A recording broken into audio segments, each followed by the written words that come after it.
Welcome to Your Path to Nonprofit Leadership.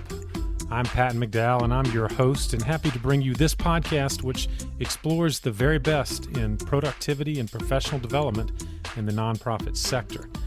You know, one of the challenges of starting a job in the nonprofit world is the volume of information and skills and experiences you're trying to manage, often without much support from your organization. If that challenge is something that you're facing right now, this episode is certainly for you.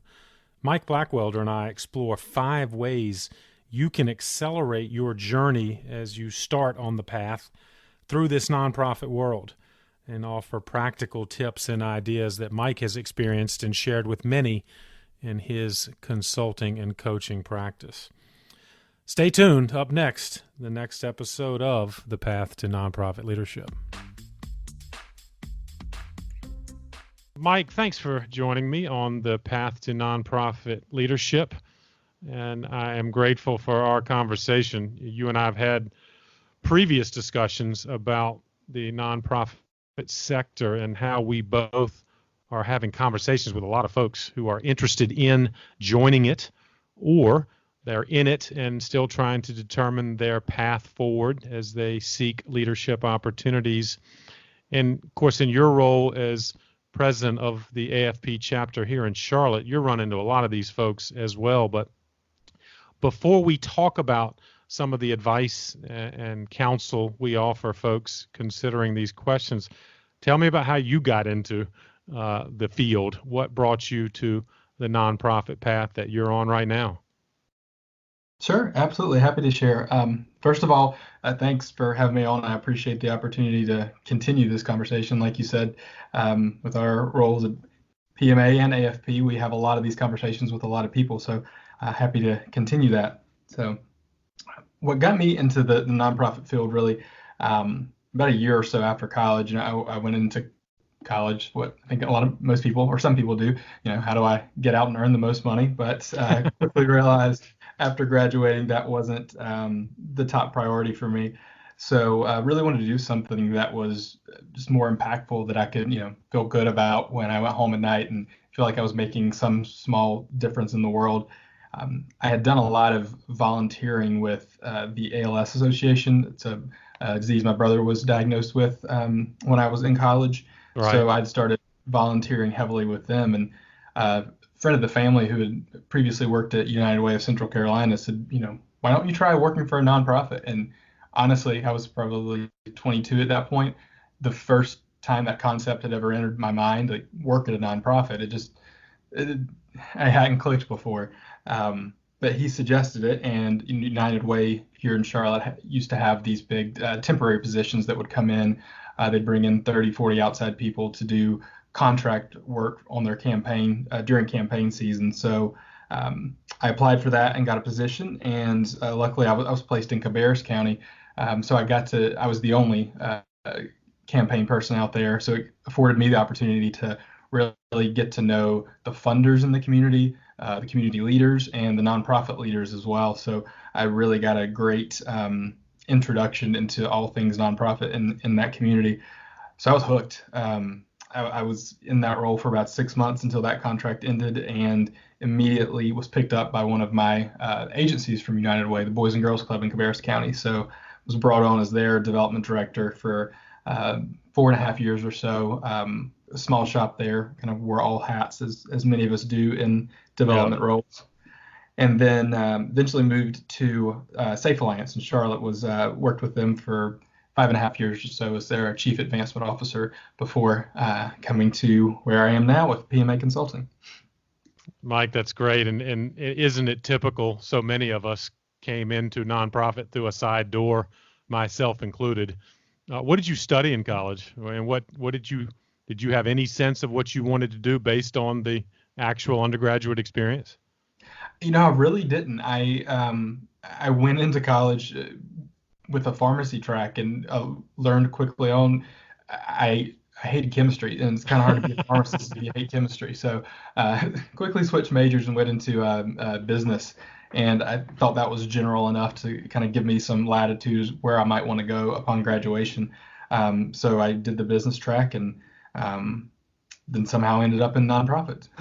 The rest is history, right? And Right. well, and I think it reinforces to our listeners that your nonprofit career path can start from a lot of different starting points. And while there are an increasing number of collegiate programs that are directing folks into nonprofit work, many of us still come from other areas, and indeed there are transferable skills that a lot of folks that we will talk to and we'll talk about in this episode certainly have opportunities ahead. As you know, this podcast, Mike, also focuses a lot on productivity, acknowledging that the nonprofit world is frankly a high volume of content coming at you, no matter what you do, and you've certainly experienced it from nonprofits, large and small. How do you stay organized now that in the consulting role, but maybe throughout your career? How do you keep track of everything that's kind of been thrown at you? I would say productivity is something that I work at continuously. I think I do a decent job of managing multiple projects, but I think it's always something that we could all improve on and find ways that work for us. And read some books and some other materials on productivity, and not everything works for every person, so you got to find what works for you. But for me, I'm a big list person. I love making my to-do lists. Sometimes I'll add items that I've already done just so I can cross them off. Yeah. But I like lists that are functional, that you can kind of keep with you as you go through your work day, your work week, and add things to them, mark things off. One thing I learned early on is to break down some of those bigger items. So if you have something like create a development plan or plan for this upcoming event, those are huge items that's going to take a lot to cross off your list. So kind of break that down into smaller pieces that you can actually get done. So it's not just this big thing on your list that kind of scares you away from actually getting things done. I also Great point. Email management's always been just from my last position, kind of at the top of an organization, getting lots of emails from lots of people, and then currently now as AFP president and in a consulting role, emails coming all the time. So one of the things I was recommended to me, and I try to stick with as much as I can, is check your emails when you have time to fully respond to them. And it's tough to do because we have phones, we have watches, we have so many ways to access our emails. And if you're waiting on a meeting or waiting in an elevator, it's habit just to pull up your emails. But the time it takes to pull up an email, read the content that's in there, then flag it or say, okay, I'll save that for later. Then eventually you come back to it, that it adds up. It's time wasted. It's time you did not spend doing something else. So really waiting to dive into those emails when you have the time to sit there and give them the response they deserve. It's great advice, Mike. And I often, as I listen to search committees in nonprofit organizations when they're looking for folks, my advice is always there's no right answer, but I think you just want to hear from a good candidate that they have a method, whether it's electronic or handwritten, to collect all of the data being thrown at them. And then do they have a means to prioritize it and get it done? And you're right, email management, it seems to be such a high volume mechanism for individuals and organizations. So you're smart to recommend to folks to get ahead of that and do it efficiently, or they're going to get buried in a hurry. Sure. That's a great segue maybe to, among the many advice areas that we talk to folks, and our episode today indeed is addressing the hypothetical someone considering nonprofit work. And you and I have bounced around a lot of the kind of standard advice we have or discuss. In your AFP role, you've got a lot of folks, guests maybe to a monthly meeting or just joining as full members, eager to get involved. So where do you start? I'm the newcomer to a community. I've joined AFP. I want to work in nonprofit. What is your maybe first piece of advice you would offer someone like that trying to get into the field? Sure. Well, I guess I'll say it kind of depends on where they're coming from. And, with AFP, get new members from all over the board. Like you said, they may just be new to the community, they may be new to the field or new to a position. So my answer might adjust somewhat based on what category they fit into. Right. Um, but usually it's kind of knowing your skill set and what you currently have to work with. So if you're brand new, you're just getting started in fundraising, what area are you working in, and what areas can you build out? We have some positions that are very specific, an annual fund manager, grant writer, event coordinator. So you kind of know which lane that you're in those positions.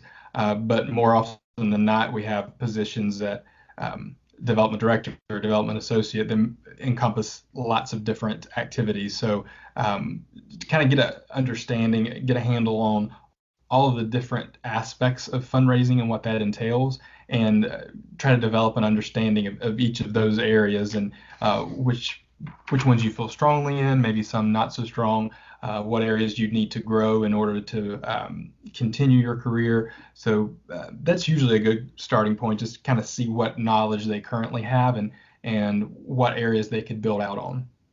That's a great point, Mike. And I know you and the Charlotte chapter have done a good job of developing what I guess we call affinity groups, which would allow someone to maybe, depending on their experience or what they aspire to get more experience, is that one way they can better take advantage of a professional development resource like AFP? Yes, absolutely, and happy to talk about all the great ways to get involved with AFP Charlotte. But affinity groups are a great way for members to get involved. I think we currently have 6. They're usually topical around major gifts. We have one around plan and giving, one around an annual fund. So these meet anywhere from monthly to quarterly to just do a deeper dive and talk specifically about that topic. A lot of times our luncheons for AFP are more general, broad, in order to attract a broader base. They may not be as focused on one of those specific areas. So the affinity groups allow a smaller group to get together and really have deeper discussion on those areas. And we do see a lot of people, for plan giving, for instance, a lot of people will come to that group who are plan giving experts and do it day in and day out. But some people will attend and they just want to know more about it. It may be just a small piece of their job. They may be looking for that as a way to grow their fundraising skills. So people on all different levels of experience will come to those. And I will say a new affinity group that has started maybe 2 years ago was the New Professionals group. And it really was intended to be people brand new to the field of nonprofits and fundraising, but that one has grown so much, and it's grown to include people in new positions, people new to the sector, people new to town. So it kind of draws in everyone, and they can really have the opportunity to speak about any issue that they're dealing with, whether it's being new to town or new to a nonprofit or new to the sector. That's a great point, and I'm thinking for a listener in any community. Obviously, AFP chapters exist across the country and around the world, but if it's not AFP, your point of just simply taking advantage of a professional development organization, because I do think there are a lot of folks who kind of come passively to the monthly lunch and learn, which exists, I guess, in any professional development association. And your good point is, take advantage of some of the subsets within an organization.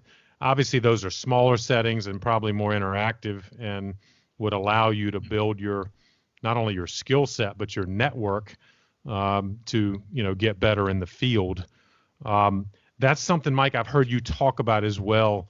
And I guess as you talk to people new to the community, they always say, I want to network or whatever. How do you advise someone to kind of network in terms of improving their professional development opportunities? Sure, absolutely.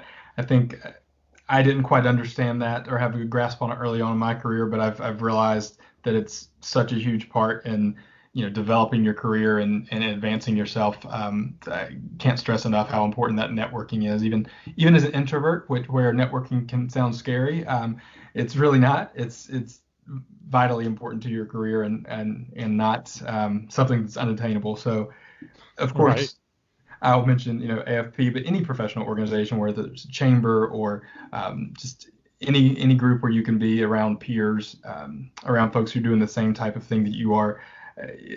Being able to have those people to turn to and to ask for advice, confide in when you are dealing with an issue, or honestly just to complain to when you don't know how to deal with something, it's just so valuable.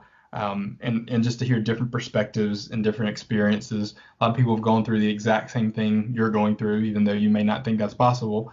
So just to hear a different perspective or experiences, it's very impactful. And so I try to encourage people to, and I've had as you would as well, Patton, have the advantage of being in the Charlotte market for a while. And so if someone's new to a position, can look around the landscape and kind of see some comparative positions or organizations or people throughout the community. So, this person might be doing the same type of thing you're doing. So you should go talk to them and figure out and bounce some ideas off each other. I think the same thing happens when you are deciding to, move along in your career or looking to move along. If you know somebody within an organization or you see a position that's what you aspire to, making those connections and trying to work those relationships early on. I know I have a friend now who is the development director and has been doing that for many years. She wants to be an executive director. She's very clear about that. So Right. She's being very proactive in identifying executive directors in the community that have a fundraising development background that she can, talk to, connect with, become part of her network so that she can glean from their experience as well. I love that example. And I going back to one of the first things you said in that kind of topic, I think a lot of people do envision networking as some vague after work socializing, handing out business cards in a large group. And in fact, I don't think that's very productive. And I like your approach to being intentional. Who are folks that are doing the job that you want to, do or aspire to do, and being strategic.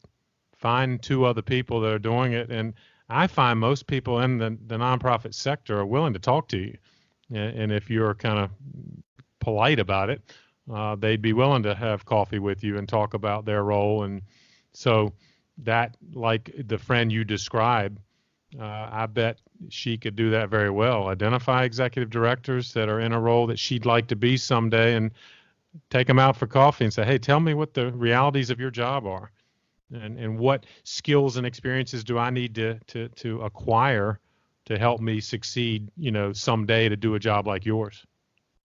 Absolutely. I completely agree. And I think both parties can really benefit from that type of engagement. And I was at a mentoring event this morning, a group of mentors and mentees, and one of the things that I spoke to the group about is how valuable it is to people on both sides. So no matter how advanced you are in your career, when you're talking to people about development, about fundraising, and just the fundraising landscape, you're going to pick up new tidbits here and there. You're going to get a new perspective. So even that person that you're asking for coffee, that you're asking a favor of them, it can be impactful and helpful to them as well. So, to look at it as a benefit for both, and not that you're a burden on someone. I think that's important.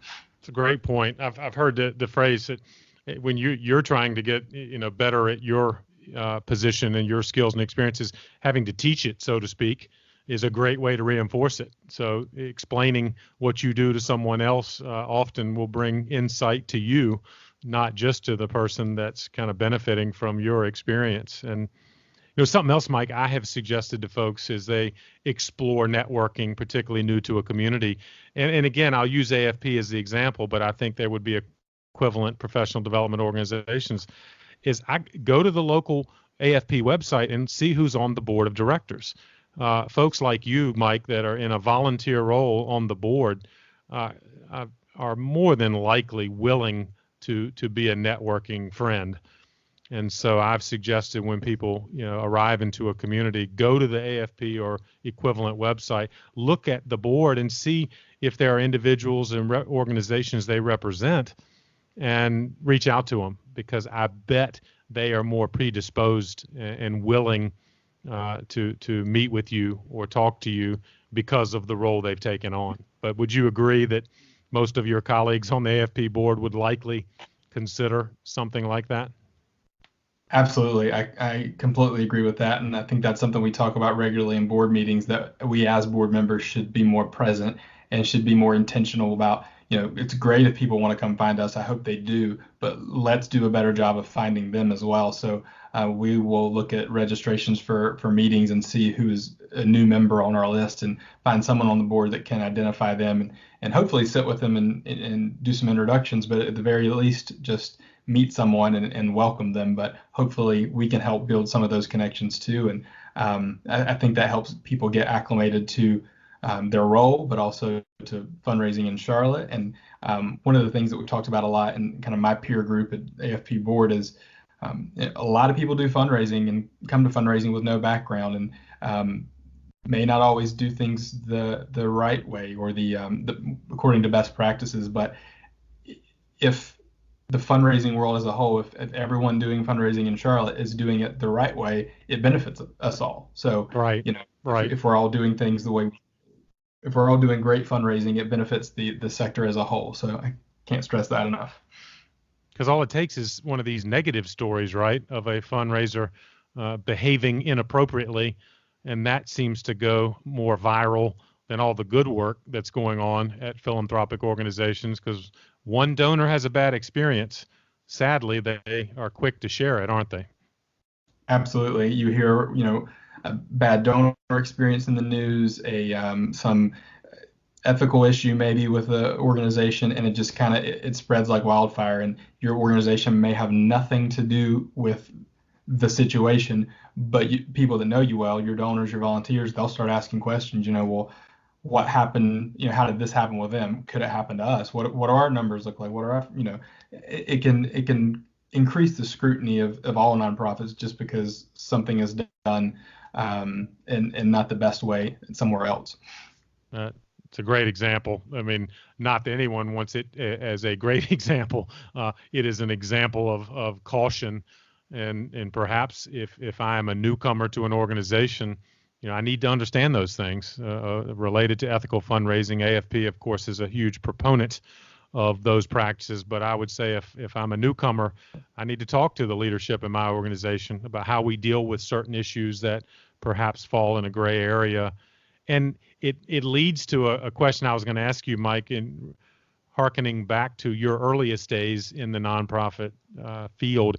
Were there certain things that surprised you, or as you talk to people that have just started, are there certain topics or questions or issues you think that hit the newcomers that perhaps would help those of us, those that are listening to this episode, consider? Sure. I think there's seen some consistencies, both when I started in the field, but when new people are coming in as well. And I have to state the obvious first. The amount of work in comparison with the level of pay is there's exactly. often, unfortunately, a big disparity there. A friend of mine recently came into the nonprofit field, and for years he's given me a hard time of, oh, you work in nonprofits, y'all don't, it's not a real job, you don't really work. And right. the past several months, he's like, how do you do this? Like, the work never stops, it just keeps on coming. So just there is a heavy workload in our industry, unfortunately, and doesn't always equal what the pay might or you think it should be. But it's a good time to kind of get people early on to set that work-life balance and make sure they're practicing self-care and taking care of all that stuff early on. Yeah, I'm glad you referenced. Oh, sorry to interrupt you, but I'm glad you referenced that, because that to me is critical advice. The passion for the cause might carry a newcomer to the field for a while, but the volume will catch up with you if you don't have systems in place like what you described earlier. And that strikes me as really important advice to give someone. One, awareness that you're going to have a lot to do, and the more you can be productive and organized, the better. Yes, absolutely. And that I can't say enough about work-life balance. And I don't think I really respected that term enough until my last position. It was in an organization that dealt with some very, very serious issues, some clients who've been through some very heavy trauma. And so we talked a lot about vicarious trauma and kind of taking on the trauma that you see, that you work with people day to day. So the organization really emphasized self-care, and that's when I really grew that respect for that term, whether it's work-life balance or self-care. And you don't have to be in an agency that deals with traumatic issues. It can happen anywhere because the workload is just so big. So being aware of that early on and kind of setting boundaries and knowing what you can do to kind of offset heavy workload is really important. Well, what's an example, Mike? Again, you were in a lot of the human services nonprofit folks obviously are dealing with some very tough issues. It's hard not to take that home with you, but how did you create a boundary so that you weren't emotionally fried from the things you were seeing every day? Well, I had a really good peer group in my former organization. There were several of us at the same level, and if there was something particularly traumatic, whether it's something that happened with a client or we had a staff of 90 something that happened with our staffing, we could always go to each other and kind of bounce ideas off or just vent to each other, which was very, very helpful. But not every day is perfect in a nonprofit, and you have events and socials and things to go to. But on a given day, I would try to stop my day at a certain point. I would go to the gym, and that would be my place to kind of decompress, kind of turn off my mind for a little bit. And there were some days when I had to go back home and do a little more work, or maybe I had to go to another event, but just to make sure that I cleared out some space within each day or as many days as I could, where I'm clearing my head. I'm not thinking about what's going on at work. That was really important to me and still remains important to me. Yeah, that's fantastic. And that you use the phrase self-care, which I think is appropriate. How do people take care? And other episodes are going to get into this more, but certainly you reference exercise and fitness, eating right, and getting sleep. I think that's one of the fascinating areas of science that we don't fully understand, but I've seen a lot of our friends in the nonprofit community that frankly are exhausted, and they can contribute to that ongoing exhaustion because they're not getting enough rest. And so it sounds like you had some very intentional kind of methods to help keep yourself sane. Yes, absolutely. And I agree. The sleep and all that's very important into just making sure you're taking care of yourself and in order to do the best work you can do. Well put. And we've talked about a variety of areas. I wonder, as you ponder your mental list, so to speak, of other advice for newcomers, anything else on your list that you would add to the discussion we've already had?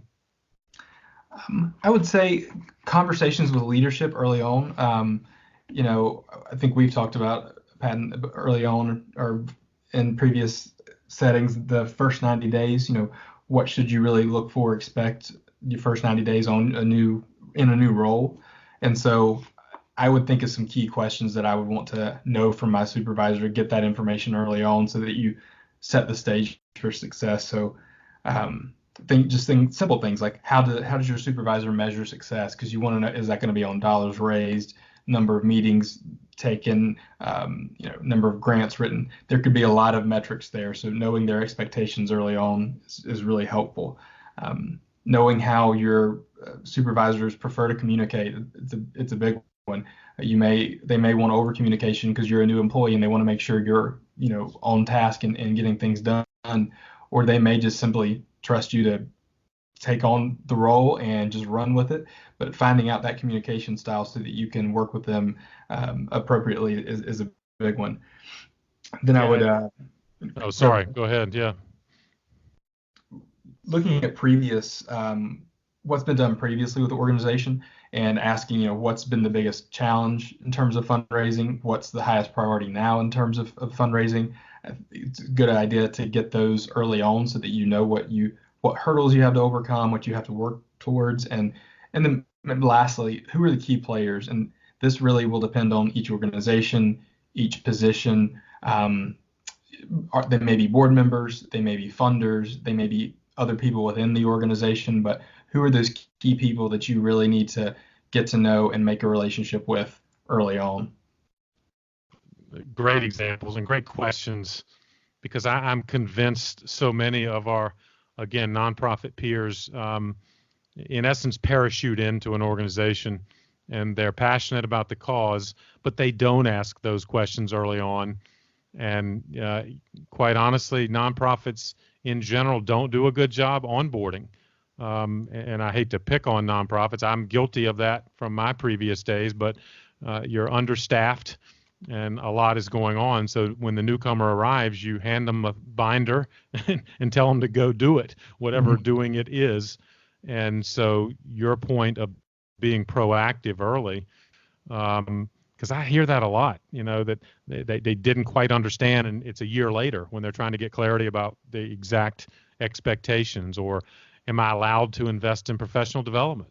Do I understand the budget and how things, dollars are spent in this organization? Those are questions that are definitely worth asking. And of course, Mike, you and I have talked about it. One book that we profile in our PMA library is The First 90 Days by Michael Watkins. And I'm a big fan of that and recommend it to folks that are new to an organization or managers who are hiring, because I think it's a two-way street. Both the manager and the new employee need to have some of those topics explored, just as you suggested. Absolutely. Yes. Well, maybe that's a good segue to another question I'm asking all of our guests, Mike, as a fan of books and resources. Obviously, I threw one at you that you already knew. It was The First 90 Days. Have there been any professional development books that have been particularly helpful to you, or perhaps one that you recommend to others? There are lots, actually. I enjoy reading and hearing different perspectives and learning more. And of course, I went back and received my graduate certificate in nonprofit management when I realized I was going into the field, or I was in the field already. Right. So I got a lot of resources from that I continue to use. Mention those in just a second, but one person that I just really enjoy hearing speak and always get something from her content, Penelope Burke. Yeah. Donor-centered fundraising, donor-centered leadership. It's fundraising from the perspective of the donor, which is really where we should all be focusing. So good point. Always get some takeaways there. And the other two that really helps me both within my nonprofit certificate courses, but also I have continued to use them in every role that I've been in. I think even AFP gave them away to mentoring groups at one point. The Achieving Excellence in Fundraising, which I believe is Hank Rosso, is just a great resource that covers really each aspect of fundraising, whether it's capital campaigns, marketing, events, just gets into really each topic. Ethics is in there. So that's one of the classics, isn't it, Mike? That's kind of one of the classic texts, I think, of our fundraising field, at least. Absolutely. And like I said, I've been able to use it as a resource in nearly every setting I've been in. And to take that kind of a step further, there's the Jossie Bass Handbook for Nonprofit Leadership and Management. And that one really doesn't just focus on fundraising. It's really all aspects, so programming and budgeting and finances. And so if you're looking to grow in your career and maybe be in a more administrative or more senior level role, that really gives you a greater lens to see all those different angles from. Mike, those are great resources. We'll absolutely link to them in our show notes from this episode. And of course, you are a great advocate for AFP, so we'll have to make sure that link is clear for those that aren't familiar with it or entertaining the nonprofit field. AFP certainly should be on their list. Any final words of wisdom, Mike, as we close this episode? Again, I hope, I know this will be valuable for someone new to the field, and I want to make sure we've captured everything that was on your list, so to speak. Sure. I think saying maybe one thing we didn't bring up is kind of developing a learning plan, coming up with your own professional development plan. We do this in our jobs as fundraisers. We make a development plan or a fundraising plan each year, and I think you should really intentionally do that for yourself as well. Actually, one of my courses for my nonprofit certificate was a fundraising course, and the instructor, who happened to also be a mentor in AFP, she required us to write a fundraising plan for an organization, but also to write a fundraising plan for our charitable giving from the perspective of, if we're going to work for charities, then we should also be giving back to these charities and nonprofit organizations.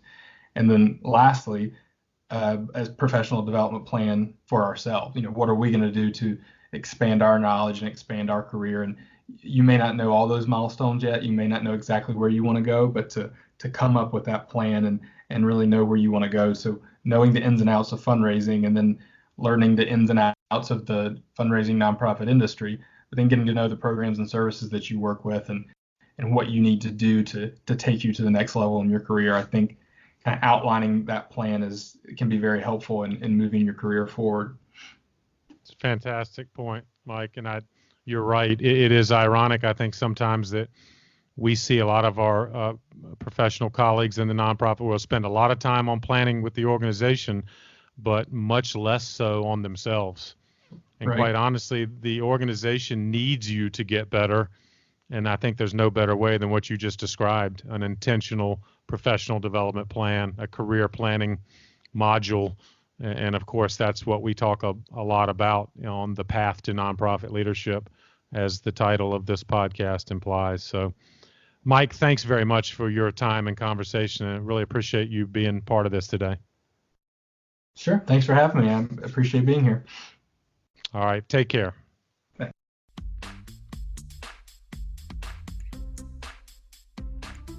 Thanks once again for listening in to Your Path to Nonprofit Leadership. Enjoyed this conversation with Mike a lot, and I hope you'll check out the show notes associated with this episode, as you've got a number of good books to read, as well as other resources that can help you if you're in the early stage or frankly further along the path and you're trying to get better and move closer to leadership opportunities. As always, if you enjoyed this episode, I hope you'll share it with someone else that may also be on the path, and consider subscribing to this podcast. And also, your thoughts around a review would also be appreciated, as it helps us get the word out and share these messages to the nonprofit community. Thanks again for listening. Hope you will join us next time on The Path.